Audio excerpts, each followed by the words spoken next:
Queria chamar as crianças aqui na frente.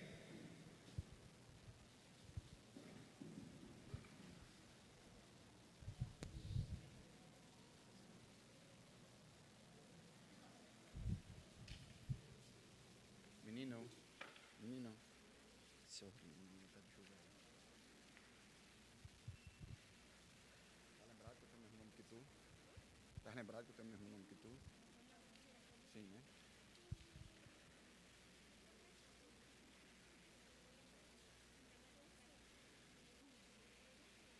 Olha lá. Deixa eu tirar aqui para o povo entender agora. Ó. Guga, vem para cá. Eu quero saber aqui quem é que ganha mesada. Alguém ganha mesada aqui? Ganha? 200? Nossa, tá melhor do que eu. Parou de dar, não foi? É, lá em casa rolou isso também. É porque a carne tá cara.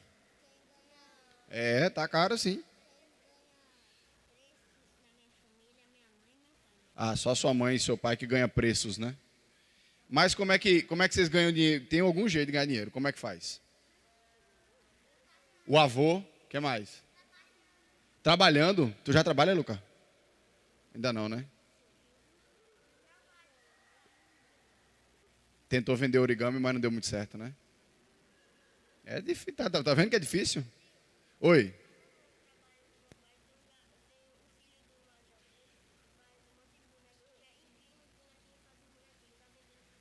Olha aí, tá vendo? Tem que desenrolar para ganhar dinheiro, não? É difícil ganhar dinheiro. Você está achando que é fácil? É difícil. Mas mesmo a gente, ó, presta atenção. Mesmo a gente, quando é criança, tem algum jeito de ganhar dinheiro. Ou é o vovô que dá, ou o vovô paga por dente, né? A gente sempre arranja algum jeito, né? Ou pede para o papai, ou pede para a mamãe. De vez em quando rola, né? Não é sempre. Com dente, com prova. É isso aí, tá vendo? Olha lá. Agora deixa eu fazer outra pergunta aqui para vocês. Quem aqui hoje tomou café? Levanta a mão. Tomou café? Ixi, tem uma galera que... Não, tem uma galera que não tomou café, não. Café da manhã. Café da manhã, café da manhã. Almoço. Almoço. Tá todo mundo bem. E quem tem uma caminha gostosa para dormir à noite? Uma caminha. Olha. Não, aí é que você se engana. Porque tem gente que não tem isso. Não é verdade? Dê paçoca. Tá certo, não tem problema não, tá, tio? Olha lá. Tem gente que não tem. Tem gente que não sabe como é que vai tomar café da manhã. Tem gente que não sabe como é que vai almoçar. Olha lá.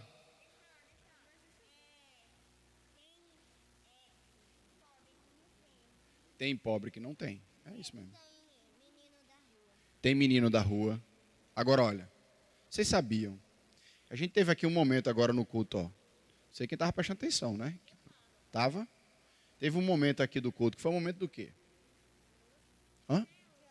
Não. Não. Acabou de acontecer o momento aqui agora. Que as pessoas vieram aqui na frente. Tá vendo? Tem criança que não está prestando atenção? Também não. Foi o dízimo. Muito bem. Foi o dízimo, cara. É o dízimo. O dízimo é o dízimo é uma parte daquilo que a gente recebe, né? No mínimo 10%, é isso mesmo. Agora, vocês sabiam que a gente chama do momento de dízimos e ofertas? Muito bem. Oferta é ao contrário. Como é que é o contrário? A igreja que dá dinheiro para a gente? A oferta, a gente pode ajudar um pobre. Muito bem. Olha lá. Isso é para a gente entender. Vamos lá, deixa o tio falar aqui agora. Olha lá, não, agora é minha vez. Olha lá. A oferta é para a gente entender que todo o dinheiro que é colocado na nossa mão, na verdade veio de quem? Veio de Deus.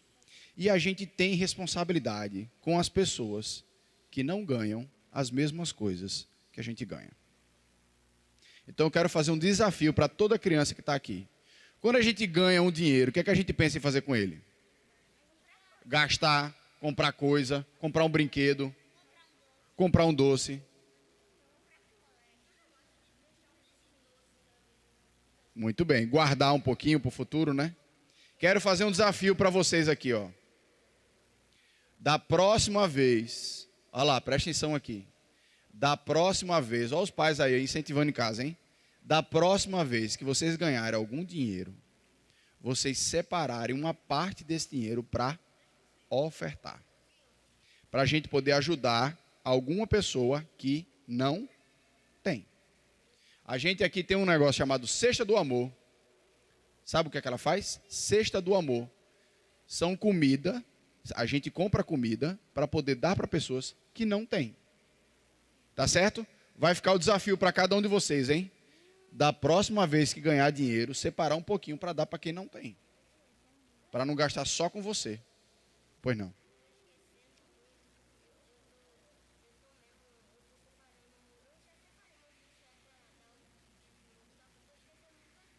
Fale para sua mãe que ela vai lhe ajudar a lembrar. Tá certo? Ela vai, tenho certeza que o seu pai mais ainda vai lhe ajudar a lembrar. Tá certo? Vamos fazer uma oração? Vamos lá? Junta a mãozinha, todo mundo, vamos lá. Fecha o olhinho. Junta a mãozinha, fecha o olhinho. Papai do céu. Não, vamos lá, todo mundo, quero ver forte, hein? Papai do céu, muito obrigado por esse dia que estamos aqui na igreja, adorando o teu nome. Nos ajuda a entender que o dinheiro que chega na nossa mão também é para ajudar as outras pessoas. Em nome de Jesus, amém. Muito bem. Então agora quem tem até 9 anos, tá certo? Pode subir aqui por baixo, pela rampa. Até 9. Se tiver 10, não sobe. 9 pode. Pode, tio. Pode, meu amor.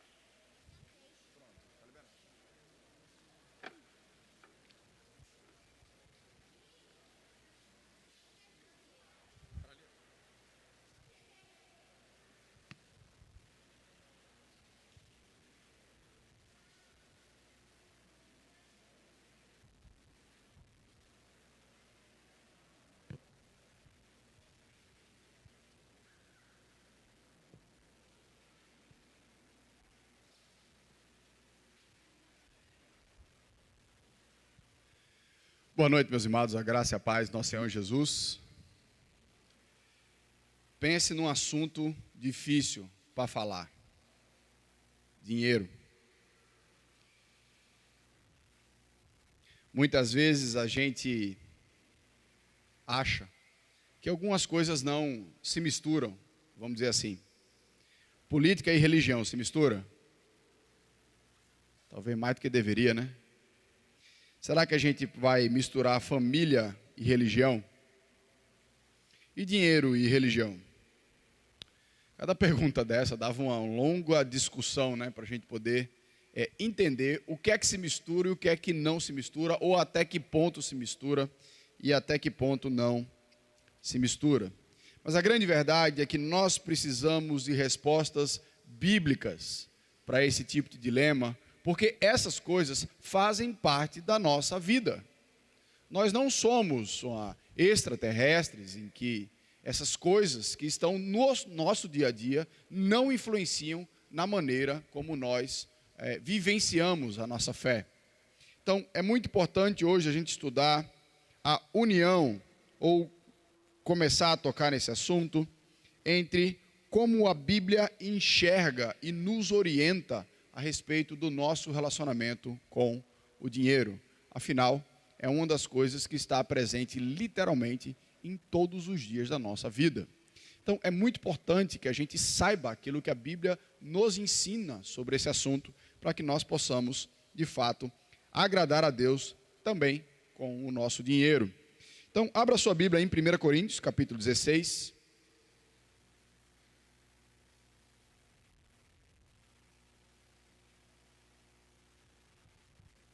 1 Coríntios, capítulo 16, versículos de 1 a 4.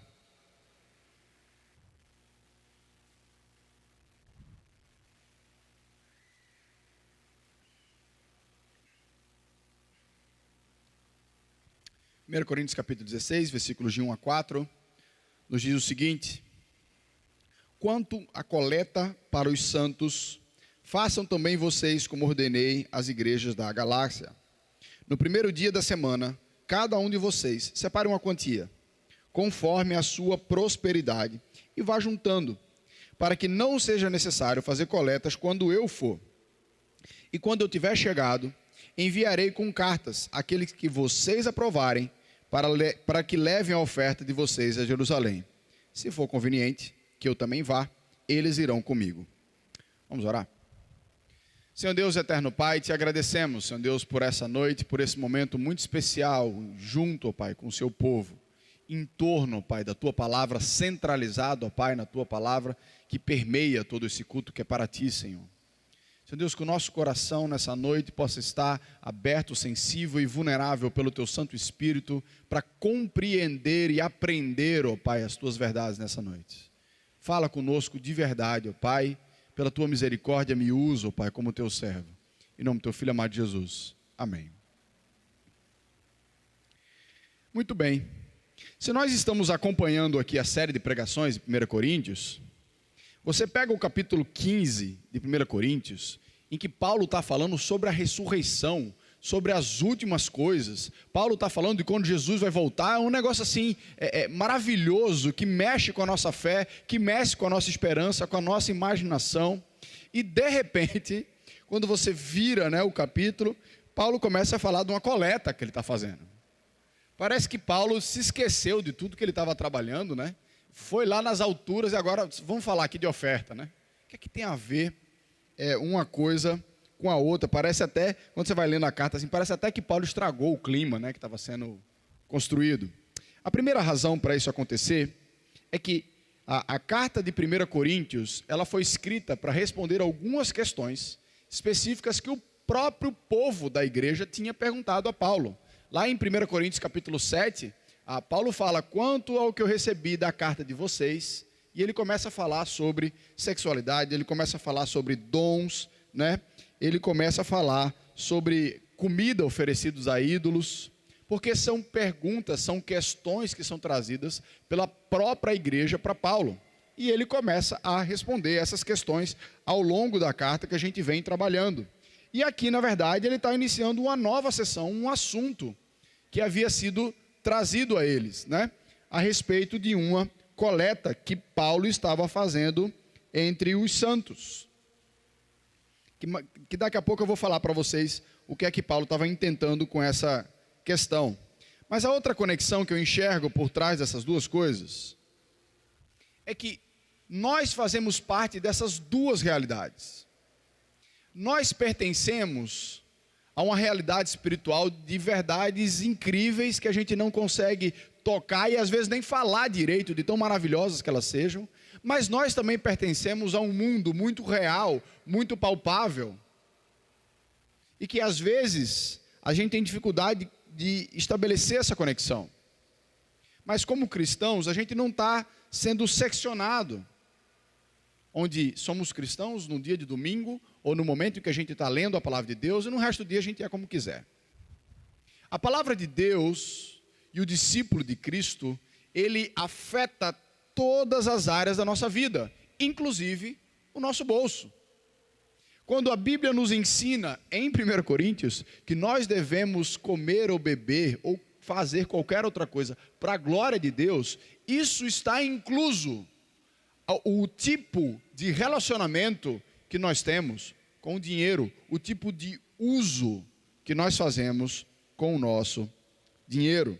Então Paulo consegue falar sobre ressurreição com a mesma naturalidade que ele fala de finanças.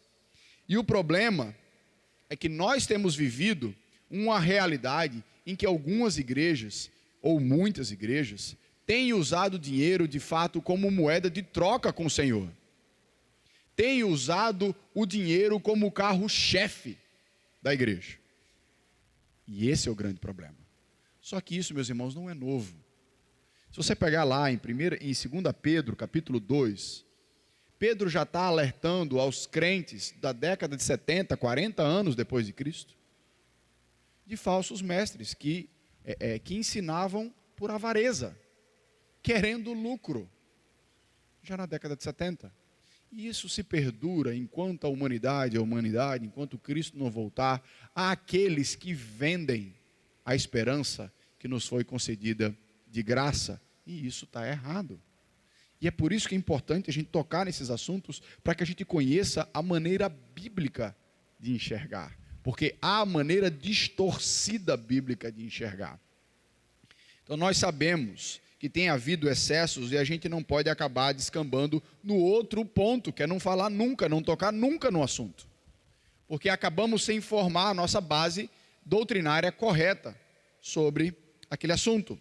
Então o que está acontecendo aqui é o seguinte: Paulo, entre as igrejas gentílicas, ou seja, as igrejas que não tinham não eram na sua base constituída por ex-judeus, convertidos ao cristianismo, Paulo está levantando uma oferta para a igreja de Jerusalém, que era, em sua maioria, baseada, formada por judeus, pessoas que vieram do judaísmo. O que é que estava acontecendo lá em Jerusalém, para você poder entender o contexto da história? Em Atos capítulo 11, um profeta anunciou que haveria uma grande fome.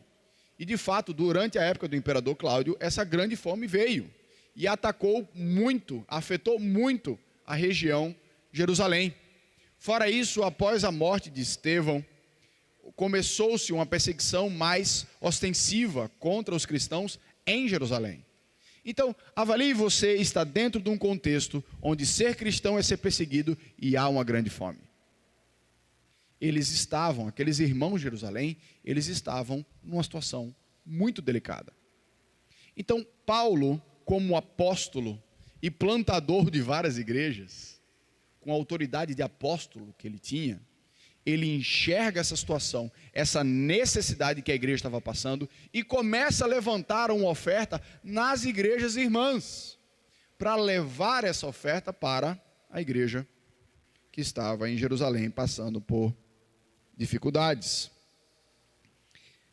E isso é algo maravilhoso. Por quê? Porque a Bíblia nos ensina que o Evangelho não é só a pregação da palavra. Levar o Evangelho não é só se importar com a salvação das pessoas, em levar o Evangelho falado para as pessoas. Jesus Cristo sempre uniu as duas realidades. A preocupação por questões sociais que existiam e existem, e a salvação das almas das pessoas. É muito interessante que num determinado momento do ministério de Jesus, quando João Batista está preso, e ninguém sabe se eram os discípulos dele ou se era ele, eu acredito que era uma dúvida do coração dele, naquele momento final da vida dele, que ele manda os discípulos dele irem até Jesus e perguntar: o senhor é o Messias que a gente está esperando ou vamos esperar outro? Muito interessante que João Batista, com dúvida, manda perguntar para quem ele tem dúvida, E eles chegam para Jesus, e Jesus fala assim: olha, fala para João Batista lá, que os coxos estão andando, os cegos estão enxergando, e os pobres estão ouvindo o Evangelho. Jesus coloca como uma marca do reino o cuidado e o amor com o pobre. Faz parte da missão de Jesus. E aqui eu quero que você entenda uma coisa: se faz parte da missão de Jesus, faz parte da nossa. É certo que aqui no texto o cuidado não se trata com pessoas em dificuldade que não são irmãs em Cristo. Porque no caso aqui eram irmãos em Cristo, que a Bíblia nos diz que nós precisamos dar prioridade.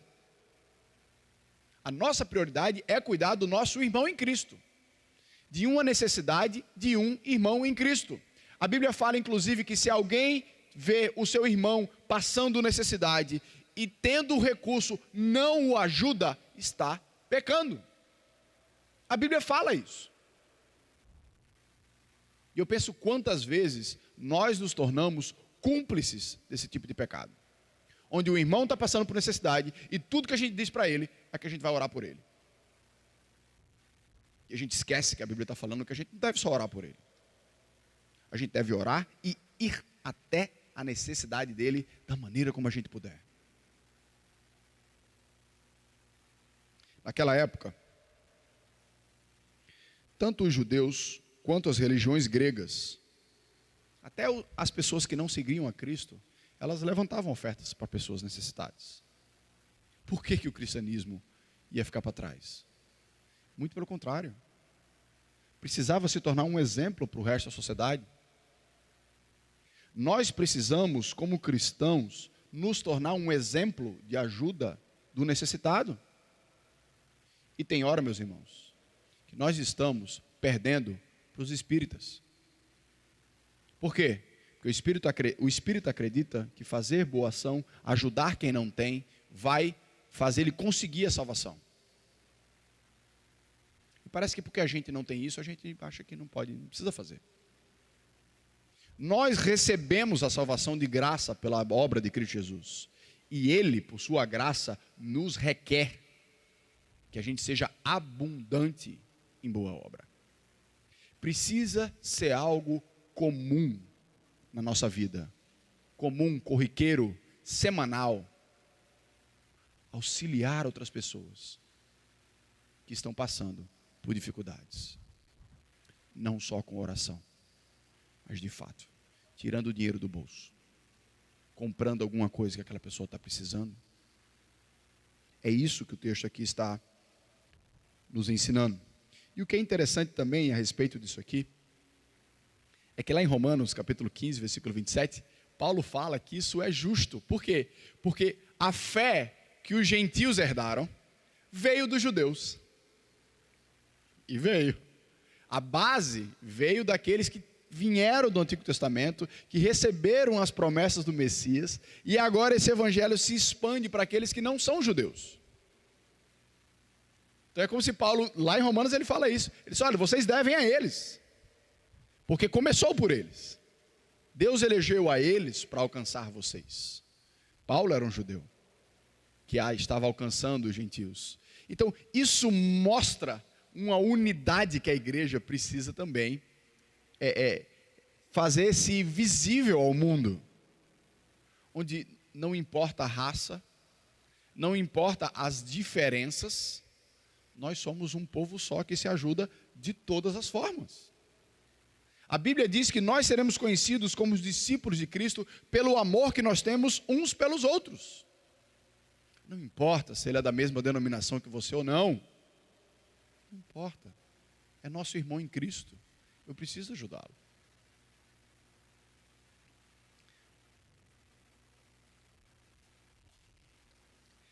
A grande dificuldade da gente falar de dinheiro é porque a gente acha que servir a Deus não envolve o bolso. É uma frase feia, né? Mas às vezes ela é verdadeira. Que o pessoal diz que o bolso é o último a se converter, né? O cara começa a mudar umas coisas, muda a roupa, muda a santidade, né? Muda umas práticas, deixa de falar palavrão, não vai a alguns lugares, mas o bolso demora para se converter. Mas dinheiro, deixa eu lhe fazer entender uma coisa. Dinheiro tem tudo a ver com sua vida com Deus. Tudo a ver. Sabe por quê? Porque lá em 1 Timóteo, capítulo 6, versículo 10, está dizendo que o amor ao dinheiro é a raiz de todos os males. Então não tem a ver com a sua vida com Deus. Se no seu coração você cultivar amor ao dinheiro, você está abrindo as portas para todos os males. A nossa relação com Deus está intimamente ligada da maneira como nós enxergamos o nosso dinheiro, porque é simples. Como nós temos visto na vida de muitos e muitas vezes na nossa, o dinheiro pode e se torna muitas vezes um Deus, onde todas as decisões que nós tomamos é baseado se a gente vai ganhar mais dinheiro ou menos dinheiro, se vale a pena financeiramente ou não. Não é que a gente não deva planejar o nosso dinheiro, mas a nossa pergunta deveria ser: Deus, o que é que o Senhor quer? a maneira como nós investimos, o trabalho que nós escolhemos, não pode ser escolhido por dinheiro, porque ele não é o nosso Deus. O nosso Deus precisa estar em primeiro lugar, onde ele é sempre consultado, ele é sempre respeitado na sua vontade. Então, aquilo que nós escolhemos fazer, aquilo que nós escolhemos investir, precisa ser fruto de comunhão com o nosso Senhor, de pergunta ao nosso Senhor, porque entenda, nem toda oportunidade para você ganhar mais dinheiro vem de Deus, não. Pode vir do diabo, meu irmão.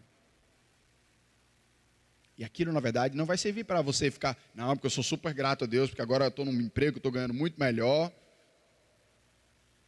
Mas o emprego agora você não tem mais tempo para ter devocional com Deus, para você servir, para você evangelizar, só para trabalhar. Está ganhando mais? Está ganhando mais. Mas está ganhando menos, né, meu irmão? Porque você não está focado no reino, você perdeu o foco do reino.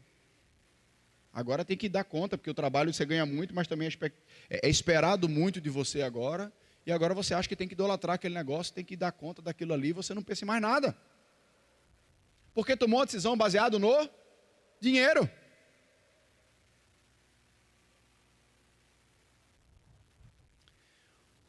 O grande problema da nossa relação, dessa mordomia com o dinheiro, é que a gente pensa que os bens são nossos, que o carro que está no meu nome é meu, que a casa, que eu tenho uma escritura, é minha.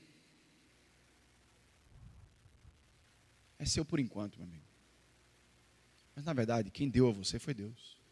Essa semana eu tive uma surpresa maravilhosa. Eu fui pro shopping com a minha família, o Shopping Rio Mar, viu? Está aí a propaganda. E aí cheguei numa loja assim, que era tipo um café. Tinha uma placa assim, ó, grande. O dono dessa loja é Jesus Cristo. Caramba, num shopping. Eu quase que chegava lá e disse, ó, meu irmão mandou eu pedir um bolo aí. Mas, como ele não tinha falado nada, eu não tive coragem, né? Isso era falsa profecia, meu irmão. A gente consegue dizer que aquilo que a gente tem na nossa mão não é nosso? Entenda que Jó já estava tentando ensinar a gente para isso há muitos anos atrás. Jó era o homem mais rico da sua época. Não tem ninguém mais rico que ele, não. Você pensa, menino, fulano não sabe nem o que é dinheiro, tanto dinheiro que ele tem. Isso era Jó. Mas quando Deus vai lá e arranca, permite que o diabo tome o dinheiro dele, o que é que ele diz? O Senhor deu e o Senhor tomou. Bendito seja o Senhor. Ou seja, não tem nada errado acontecendo, não. É dele, ele toma quando ele quiser. Entende? A gente se agarra ao dinheiro como se aquilo fosse nosso, que a gente tivesse conseguido e que Deus não pode tocar, senão eu não quero saber dele. Está errado. Isso revela um coração que tem um outro Deus. Absolutamente tudo, meus irmãos, que está em nossas mãos é uma concessão. É um teste. É dado a Deus para você, para que você administre bem, porque não é seu. Esse planeta não é nosso, é de Deus. O seu trabalho não é seu, a sua casa não é sua, o seu carro não é seu, é de Deus. E Ele está dizendo assim, olha, vou deixar com você, administre bem, viu? Eu quero que você use para a minha glória, para me servir. É por isso que eu estou lhe dando. Quando a gente começa a entender isso, você vai começar a entender uma coisa muito importante. Quanto mais nós temos, maior a responsabilidade que Deus está colocando na sua mão. Enquanto a gente, como pecador, acha que quanto mais a gente tem, mais a gente pode gastar. Meu irmão, se Deus tem colocado muito na sua mão, tenha temor ao Senhor. Pergunte a Ele o que é que Deus quer que você faça com esse dinheiro. Porque é dele. Ele sabe que você tem conta para pagar. Ninguém está ensinando a vocês que a gente não é para pagar a conta. Mas Deus nos chama para entender as necessidades que estão à nossa volta, que não são nossas, mas são da agenda do reino. e que elas só vão ser supridas quando os servos de Deus colocarem à disposição o dinheiro que já é de Deus, mas que está sendo retido pelo pecado no nosso coração.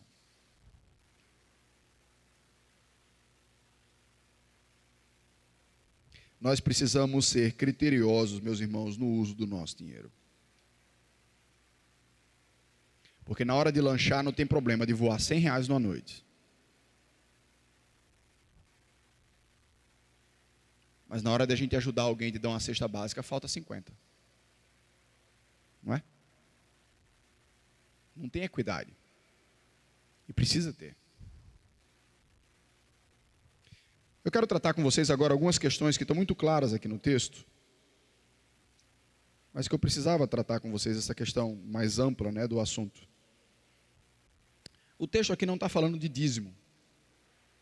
O dízimo, creio que você saiba, é aquilo que a Bíblia estipula, até inclusive muito antes da lei, 10% daquilo que Deus lhe dá, Ele quer que seja devolvido a Ele como forma de adoração a Ele, e que Malaquias deixa muito claro que quando a gente não faz isso, a gente está roubando a Deus. Isso é muito sério. Aquele que não dá o dízimo do Senhor, eu quero que você saiba uma coisa nessa noite: você está roubando a Deus. Essa é a palavra dele. Mas o texto aqui não está falando de dízimo. O texto aqui está falando de oferta. E é muito interessante que Paulo está falando sobre esse levantamento da oferta, que ele precisa ser trazido no primeiro dia da semana. Está aqui porque a gente não é adventista. Logo no começo, gente, numa igreja gentílica, também a gente encontra várias evidências em Atos, que a igreja se reunia no dia do Senhor. Que o dia do Senhor era qual? O dia que ele ressuscitou, que foi o domingo. O sábado do Velho Testamento aponta para o domingo do Novo. O descanso e a adoração própria ao Senhor do sábado aponta para o descanso e a adoração da ressurreição do nosso Senhor no domingo. Então o domingo passou a ser o dia de adoração de todo o povo de Deus logo no começo. Essa história de começar a querer questionar o sábado, isso vem no começo do século passado. De lá até então, todo mundo celebrou no domingo, estava tudo certo. Mas aqui a gente vê uma das razões para isso.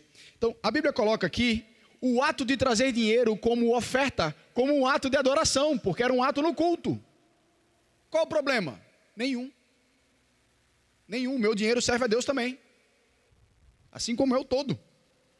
Então, Paulo começa a ensinar ao povo a dar as diretrizes aqui por princípios, né? A segunda coisa que ele coloca aqui é que ele fala que todo mundo deve ofertar. Olha cá, no primeiro dia da semana, cada um de vocês. Ofertar, meus irmãos, não devia ser opcional na sua vida. Não devia e não deve. Agora, é muito interessante quando ele fala cada um, porque na igreja tinha rico e tinha pobre. Então Deus espera que o rico oferte, e Deus espera que o pobre oferte também. Agora, a gente sabe que a oferta vai ser diferente. Lembra daquela história de Jesus? Estava lá o povo chegando, né? No templo e dando as ofertas. Naquela época não tinha Pix, não tinha cédula. Todo o dinheiro era moeda. Gente, moeda dá para saber quem tem muito e quem tem pouco. E o povo vinha com sacos, né? Aquele sacão de moeda. E aí vinha uma viuvinha,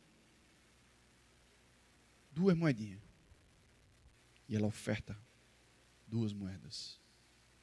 E Jesus fala: essa aí deu mais que todo mundo. Porque aquilo que o rico estava dando era muito em valor absoluto, mas era o que restava dele. Da viúva pobre, era tudo que ela tinha. Então, Jesus, Deus não está preocupado com o valor da oferta. Deus está preocupado com o coração do ofertante. Então, a primeira coisa que a Bíblia nos coloca é isso. porque daí nem sobrecarrega o rico, nem isenta o pobre.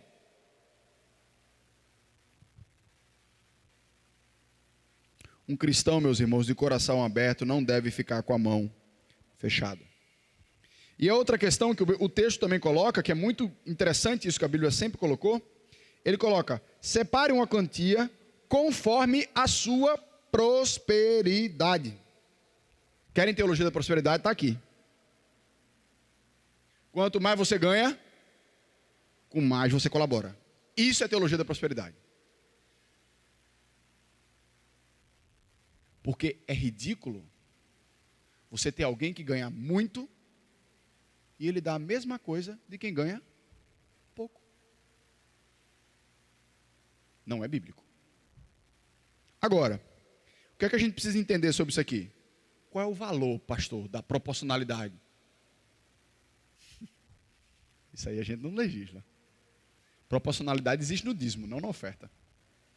Teve uma vez que foi muito interessante. A gente tinha aqui em Cascaiada, você nem se ainda tem, eu não cheguei nessa fase de Cascaiada ainda, que tinha o culto da colheita no final do ano. Ainda tem? Tem? Tem? É porque eu não cheguei no final do ano. Está chegando. E a gente trazia, né, mantimentos e um valor em dinheiro. Na época tinha também o projeto do Proclamação, né, lá dentro do lixão de Olinda, que a gente auxiliava. E eu morava aqui, e eu estava me preparando, comprei a minha oferta, né, de alimento para dar. Eu disse, certo, agora vamos para oferta em dinheiro, né. Aí eu disse, até que eu vou dar. Aí eu pensei no valor, acho que eu vou dar X, né. Aí cheguei para minha esposa, amor, ó, tô pensando aí no dia do culto da colheita, eu dar X. Amor, você quem sabe aí, você é o cabeça, você que decide, ué. Se livrou logo. Aí eu cheguei para Deus, então, estou pensando em dar X. Ele fez, sério? Ele não disse assim não, mas... Ele chegou para mim e fez, olha o ano todo aí. Para observar o ano todo. Você acha que isso aí que você está pensando é proporcional ao que eu lhe dei? Não. Foi 2x, a pulso. Tá bom, senhor, 2x. Tá certo. Aí ele 2x está ok. E eu dei aquele oferta. Se alguém vier com você, com oferta estipulada, pode rejeitar, é antibíblico. É antibíblico. Pode haver sugestão, mas dizer a você, ó, eu quero oferta de tanto, gente, isso não existe. Isso não está na Bíblia. Mas a oferta, ela precisa ser proporcional àquilo que Deus tem nos dado. Se você não sabe, quer uma sugestão, pergunte a Ele. Ele vai lhe dizer. A outra coisa é que o texto estipula que faça isso a cada domingo. Ó, constância. Sistemático. Sabe qual é o grande problema da gente com dízimo e oferta? É que a gente faz assim, ó. Não, porque tem condomínio para pagar, tem água, tem luz, tem a Compesa, a luz está cara, né? Eu ia fazer uma propaganda aqui, mas não vou não. Quem entender, entendeu. E a gente pensa em tudo que tem para pagar. Aí chega no final do mês e fecha. Eita, nem sobrou. Claro que não sobrou, meu irmão. Nosso egoísmo, ele não deixa sobrar nada não. Aquilo que a gente dá para Deus, a gente separa no começo. É igual a fatura do cartão, não pode atrasar. Por quê? Porque senão os juros vêm alto. Você quer saber um juros que vem alto, mais do que o do cartão, é com o Senhor. Separe aquilo que é do Senhor no começo. E sabe o que é que Deus diz? Você vai ver se eu não vou abrir as janelas do céu. Se Ele está dizendo, o céu não. Então, é preciso haver uma constância no nosso coração. É preciso que aquilo que a gente dar a Deus seja a nossa primícia. Seja em primeiro lugar e o melhor daquilo que a gente tem. A outra coisa que o texto estabelece, que isso é muito real, muito presente, e de vez em quando a gente faz isso, é que a igreja pode apresentar uma necessidade específica para a membresia. Estamos precisando levantar a oferta para uma coisa, está aqui os diáconos, vezes após vezes, pedindo à igreja colaboração para a cesta de amor. Gente, nós distribuímos hoje, cadê os diáconos? Tem algum diácono aí? 44 cestas. 54. Ou 4, é 4. Sabe o que significa 44 cesta básica? Que a gente está dando de comer para 44 famílias. Isso aqui para a gente devia ser fichinha. Sinceramente, devia ser fichinha. A gente devia estar dando 100, 200. Isso é comida, gente. É comida para a pessoa que não está tendo comida. Então, que o nosso coração ele possa se sensibilizar com aquilo que a igreja já levanta como algo legítimo e necessário.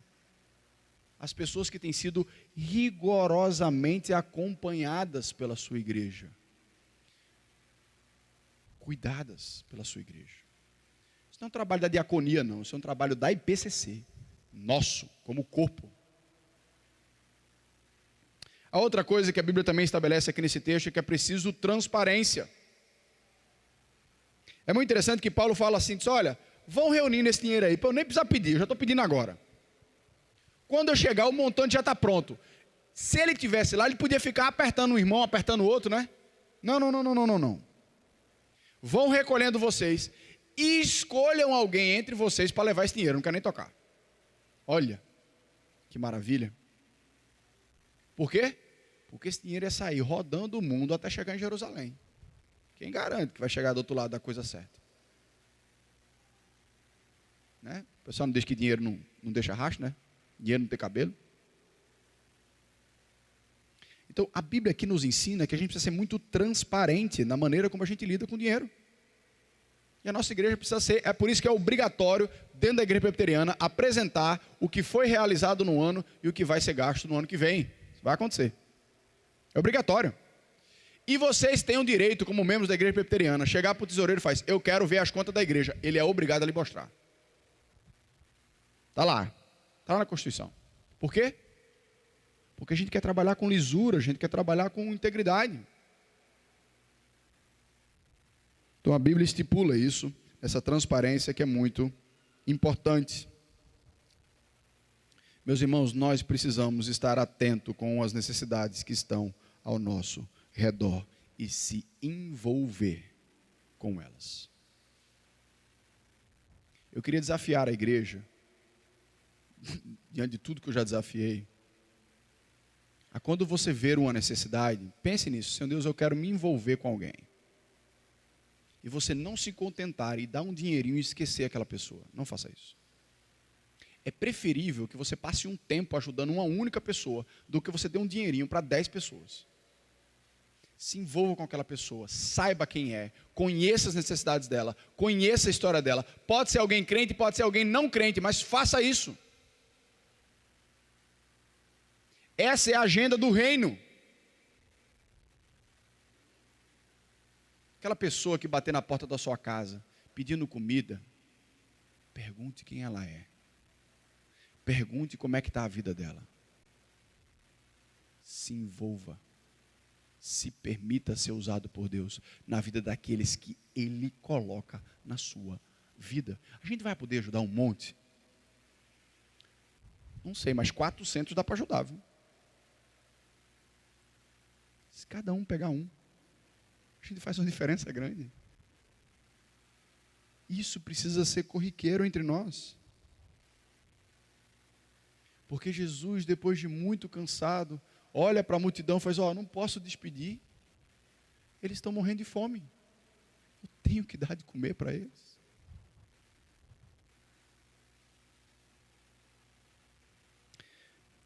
Nossas necessidades precisam estar além daquilo que a gente pode ver.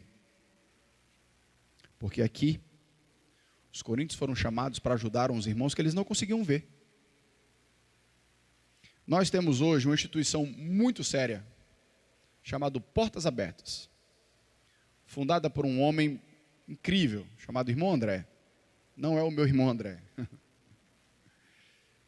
Que ele foi conhecido por levar o evangelho para dentro de países fechados ao evangelho. Hoje, essa instituição tem como foco principal auxiliar cristãos que são perseguidos ao redor do mundo. E eles têm vários programas lá que você pode auxiliar, inclusive passar no seu cartão. 30, 20, 40, 50 reais por mês. Que esse dinheiro necessariamente vai chegar em pessoas, irmãos nossos, que estão ao redor do mundo, sofrendo por uma única razão, por serem cristãos. Não sabemos a cara deles. Não sabemos as necessidades deles. Mas essa instituição está em vários países do mundo, fazendo esse trabalho com os nossos irmãos em Cristo. Você pode ajudar também. Eu quero que você saiba que o sermão de hoje não é carapuça para ninguém. Tanto é que a gente já fez o recolhimento de dízimo e oferta. Não é para sensibilizar você, para você dar mais dinheiro, nem nada disso, não. O sermão de hoje é para trabalhar a nossa identidade como cristãos em Cristo. Entenda isso. E você precisa fazer a sua pergunta. Como é que o meu dinheiro tem adorado ao meu Senhor? Amém? Vamos orar.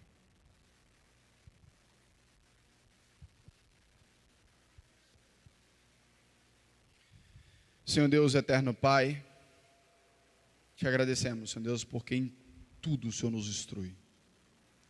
Te agradecemos, Senhor Deus, porque temos um Deus muito mais maravilhoso do que o dinheiro, que nos comprou e nos salvou de algo que dinheiro nenhum poderia nos salvar.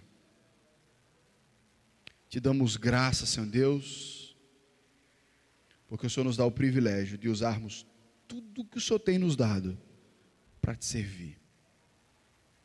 Mas, Senhor Deus, te pedimos perdão e misericórdia, porque por muitas vezes nós não temos agido assim. Encaramos o dinheiro como algo para nós, não nos preocupamos, Senhor Deus, não investimos, não nos doamos, Senhor Deus, aqueles que nos cercam e aqueles que precisam. Que a gente cumpra também o que o Senhor nos ensinou ali em Mateus, ó Pai, no Sermão do Monte. Que quando a gente for ajudar alguém com a mão esquerda, que a mão direita não veja. Que a gente não aprenda pela metade, ó Pai, as verdades da Tua Palavra, em ajudar alguém e sair divulgando, para receber os aplausos desse mundo. Mas que nós possamos confiar, ó Pai, que aquele que é provedor na nossa vida, observa tudo que fazemos, até em oculto. E um dia, nos recompensará por tudo que fazemos em prol da Tua missão. Tem misericórdia, ó Pai, de nós. Nos mostra com firmeza e nos traz verdadeiro arrependimento. Nos momentos em que nós planejamos o nosso dinheiro somente para nós mesmos. É assim que nós te oramos. Em nome do Filho amado Jesus. Amém.